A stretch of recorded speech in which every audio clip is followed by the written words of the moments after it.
Bom, gente, prazer, sou o Alisson.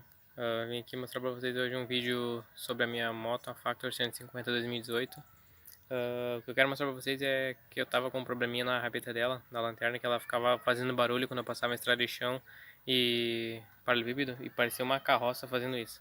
Então o que eu quero mostrar pra vocês é como eu solucionei esse problema para não ficar mais dando barulho. Those goosebumps every time you come around, yeah. You ease my mind, you make everything feel fine. Worry about those comments. Bom, gente, essa aqui é a minha pretinha, tá? Minha Factor 150 2018.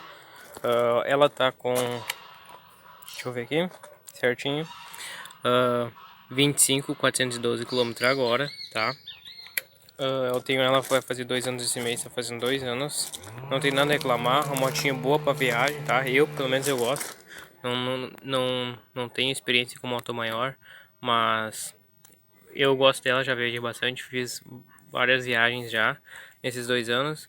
E algumas foram de 400 km, outras de 200, 300. Mas todas as viagens que me levaram bem, ela me levou bem. É uma moto econômica, boa de andar mesmo. Bom, mas o foco do vídeo é o quê?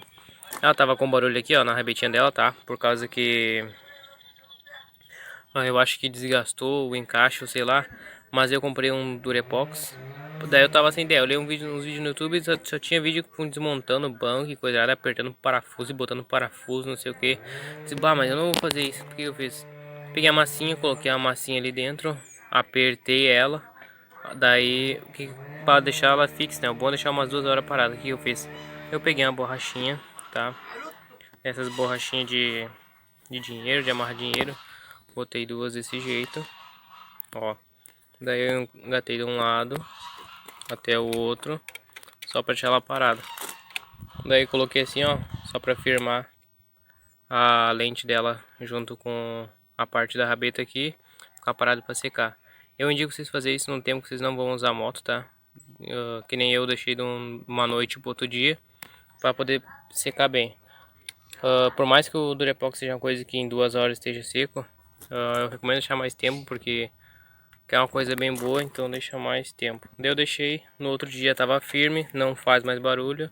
Pode andar tranquilo no paralelepípedo e no estrada de chão, que não vai fazer barulho nem nada. Porque isso incomodava muito, vinha, parecia uma carroça estava vindo e estava me deixando bem mal. Então eu fiz assim, solucionei meu problema. Se servir pra você, deixa o like aí, comenta, sei lá. Eu quero colocar um escapamento nela, se você tiver uma ideia pra me deixar aí no escapamento legal, que não faça tanto barulho, que não venha me trazer problema, né? Indicar um escapamento pra ela, eu estou aberto a sugestões. Valeu, pessoal, espero que o vídeo tenha ajudado. É nóis.